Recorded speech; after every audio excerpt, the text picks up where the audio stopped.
All right, what's going on, everybody? Gaby Card Stacks here. Got a few pieces of mail that'll be going out today that I sold on eBay. I'm just going to show you what's been moving, what it sold for, and why you need to just trust yourself and stick to, what you know, what you believe in, and really just go all in on it. So first card here, Dylan Gabriel, Bowman University, Refractor Auto, number to 499. I was picking these up at release for probably about $7 to $8. I have been holding them. Dylan Gabriel, I wouldn't mind holding him a little bit more. Just who knows how Oklahoma will be this year. I saw Brent Venables was on a hot seat already going into year two. Who knows, of course, just articles and stuff. Who knows? But this sold for $20, and, people will say, oh, it's unlicensed, or it's not his first card, and, I'm not going with that. But, just sticking with the players that things that you enjoy. Buy what you like. There's always going to be somebody out there, that will go out and pay for that item. So nice little Dylan Gabriel flip there for about $20 on that one. Okonkwo, Contenders Auto, got this for about $3 or $4.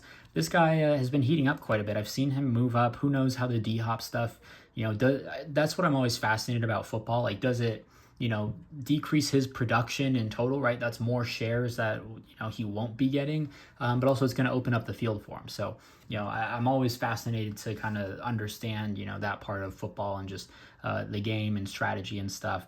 But nonetheless, this one sold for about $13, had a ton of watchers on it. And again, tight end doesn't have a lot of cards, so that could probably be why his market is also hot, but he is kind of increasing. But just understanding, I look at fantasy football stuff a lot, just to see who's trending up and what's going on. I'll search watchlist.com. That's going to tell you what the hottest card is of specific players. So just take a chance. This only got for $3, but turn that into 14, $10 after shipping and fees. That all adds up over time. Chris Olave, Photogenic. I got this in my LCS for $2.50 then, episode 3 of my LCS challenge, number to 199. Typically, I stay away from Chronicles. It's just, one, kind of overprinted, two, just oversaturated with the rookies. But Chris Olave, one of the top rookies. I think I sold this one for $6. Sick image, but sometimes can be hard to resell. But, if you're a Olave believer and it's numbered, why not at $6? I think that definitely has the potential to double up in the season. Nice little Joe Burrow color match, cracked ice. I don't remember how much I got this for, not $2. Got this on ComC, I'd say anywhere between $30 or $40. And this one sold $50 at full on eBay. I had some haters come at me, or I should just say one, and he was telling me, I had SP in the title, and he was telling me that SPs are always numbered. So this card is not a short print, and I should be ashamed for listing it as a short print. So and then he, I think, offered me like $30, and last comp was like 40. Nonetheless, I'm glad it sold. Joe Burrow, cracked ice, a little off-centered there, but nonetheless, something that I would maybe consider grading, but I just don't like the turnaround time. I don't like sinking funds, and if you get a 9, you're kind of trying to just break even at that point. You really need a 10 these days on certain cards. So not necessarily a sale. I guess I made a couple bucks on this, but this is outgoing. Xavier McKinney, my boy Dylan, is collecting the Mosaic Rainbow. So if you have any pieces, hit him up. I'll throw his Twitter out here. He's got a couple pieces. He doesn't use ComC, but he saw that it was listed there. I bought it for him. It was like $35. Told him I'd ship it. I was going to ship a couple cards home if he just wanted to cover my shipping on that end, and on my end there, and then out to him, done deal. So glad I could help him out there. Gold Sparkle, super short printed. These are the redemptions. So to hit a gold is pretty crazy. And then last card here, the one that, I think a lot of people would just not really realize the potential here. They're going to say college card, unlicensed, what are you doing? And stick to Prism, stick to Optic, high-end Joey Burrow and all those guys. But got this card. Quinn Ewers, the guy that I believe in. I do my research on college football. I love it. My favorite sport, the best time of the year. I'm just in on Quinn Ewers. Not necessarily like, do I believe in him, but I believe the hype is there, I guess I should say. And so got this, saw it was $60, buy it now, and just slammed it. I took a chance.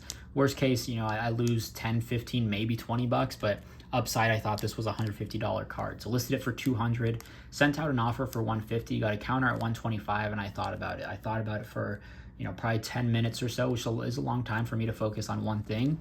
And, I just thought, am I making money? Yes, I did the eBay fee calculator. I'll throw that screenshot up. Another good resource to kind of look at your cards and see, what's my position? If I sell it for this much, how much am I netting? So it kind of gives you a good gauge as to one, how to price, and then when to sell your cards if you get an offer. So the math made sense. I think I was making 40 bucks on it. It is a sick card, but this was a new comp, double my list price. I got this in hand 4 days ago and it sold. So a really nice flip for me. And that's another thing. People are going to say you can't flip cards buying on eBay. You can't get steals on eBay because people see that comp. It doesn't matter. If you're buying the right stuff, and people will say, oh, a Leaf and unlicensed college product is not the right stuff. No, just understand your market, understand, the cards that you believe in, you do your research, the players you believe in, and you'll be successful. You don't need a Zion case full of Herbert and Burrow and all those guys to be successful in this hobby. We've been grinding out, base contenders autos and Chris Olave photogenic cards, to make a couple of bucks here and there. You don't need the high-end stuff. You don't need to be dealing in $100 plus cards and grading and submissions and all of that to be successful in this hobby and make money. So that's kind of my main point of emphasis here with this card. And really, a lot of people would just overlook this being unlicensed and college product.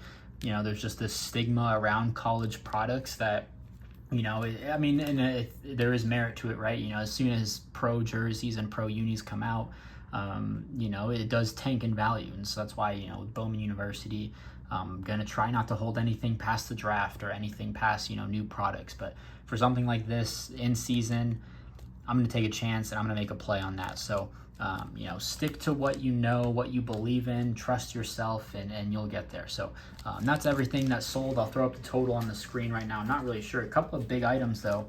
And that's kind of been my thing with eBay right now. I've been getting out of the lower end stuff, anything like $4 and under. It's just, been more work than I think it's worth right now for my volume. So I'm not getting, 30 eBay orders for, $300 or whatever. Now I'm getting, 5 eBay orders for $150 here. I mean, this is already, that's 170. I guess we'll do the math here. 176, we'll say another 13 here.